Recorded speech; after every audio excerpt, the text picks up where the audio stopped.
she stands tall again, majestically towering over the serene Masunda Lake, a proud witness of a faith that has stood the test of time. What would these walls tell us if they could speak? Tales of long ago, of ships that sailed into a long-forgotten port, of intrepid sailors, prayerful friars, devout townspeople, of the smoke and dust of battle, of death and destruction, of hope and happiness. Yes, the story of the Church of St. John the Baptist is intricately woven into the story of Thane. This busy port on the west coast of India, like Kalyan and Supara, had a thriving trade with West Asia.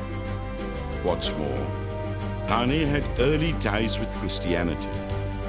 Long before the Portuguese sailed down the Thane Creek, way back in 1321, the martyrdom of the friars minor put Thane on the map of Christendom.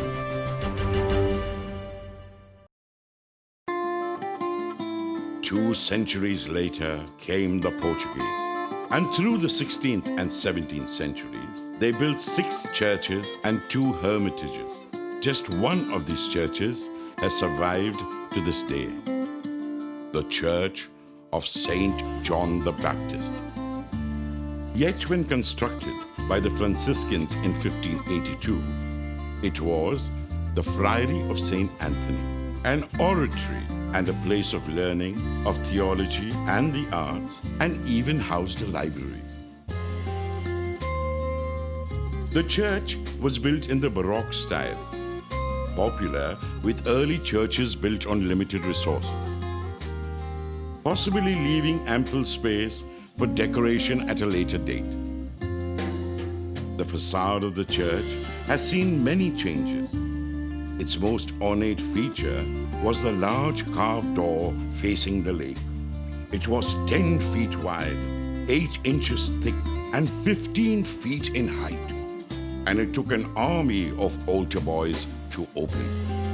The coat of arms on the west door suggests that the living spaces for the monks were probably on the west side of the church. The bell tower, unlike the one today, was initially on the north side of the church near the sanctuary, and it stood taller than any other for miles around. The gazetteer tells us that one of the 2 bells in the belfry was the biggest Portuguese bell in India. Most Baroque churches are characterized by plain exteriors and ornate interiors. By 1725, the delicately carved main altar, side altars, and pulpit reflected Baroque opulence at its best. For simple, unlettered Christians, the pictures, statues, and painted reliefs that decorated the main and side altars of the church were catechism lessons in their own right. Above the side altar, just under the canopies, panels depict scenes from the Bible, especially the miracles of Jesus. But while the Portuguese beautified their churches, they didn't do much to fortify the town. Despite warnings of attack, the construction of the fort began only in 1730. By 1737, the wall skirting the Portuguese city was still incomplete when the Marathas overpowered the fort and closed in on the city and island. The chaos of war left all the churches in ruin, including the parish church of St. John the Baptist, located opposite the town hall near Thane. But for some reason, they did not raise the Friary of St. Anthony to the ground completely. The main altar, side altars, and the roof of the sanctuary remained intact. And although major restoration work had to be undertaken, after 1737, the Franciscan Friary of St. Anthony became the parish church of St. John the Baptist.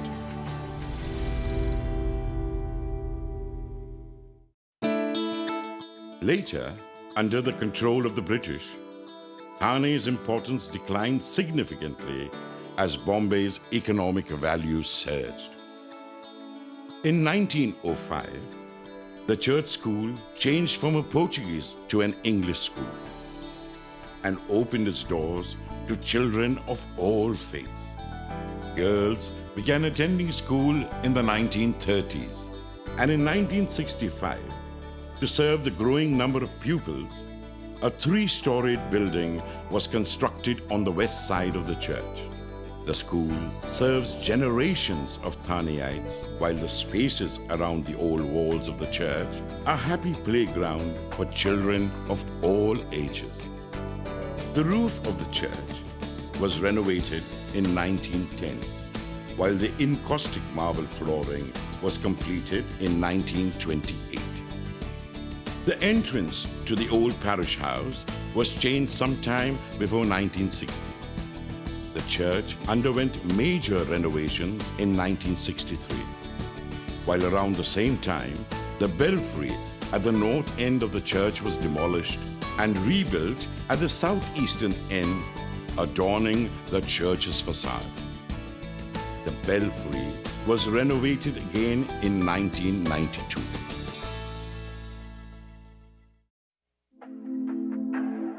Multiple changes down centuries had led to imbalances. Mismatched doors, asymmetrical window positioning, the main and side altars and the reticule had begun to lose its splendor. Would the Church of St.John the Baptist go the way so many historic churches of the former Salsette Island that survived war and calamity only to be torn down? Heritage churches modified to such an extent that very little of its historic or antique value remains. As the city of Thane grows, values change. The uniqueness of our visible and tangible heritage vanishes into the mist of the memories of a generation that is slowly fading. As one of the oldest surviving colonial monuments in the city, unmatched in its height and majesty, unequaled for its vaulted sanctuaries, carved doors, and gilded reticules, it was agreed that the time had come for restoration. In April 2014, the former Friary of St. Anthony, now the Church of St. John the Baptist, was closed. A team of roof specialists, masons, carpenters, electricians, polishers, light and sound experts, wood carvers, and gilders worked under expert advice and guidance. Starting with the belfry and the charming tiled roof, waterproofing, and the refitting of the original mangrove tiles, the restoration of lime-plastered walls, it was a race to beat the elements.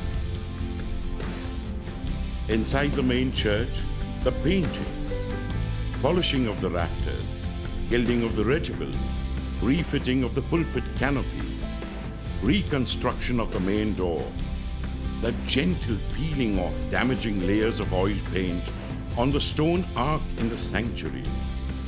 It seemed this labor of love would go on and on.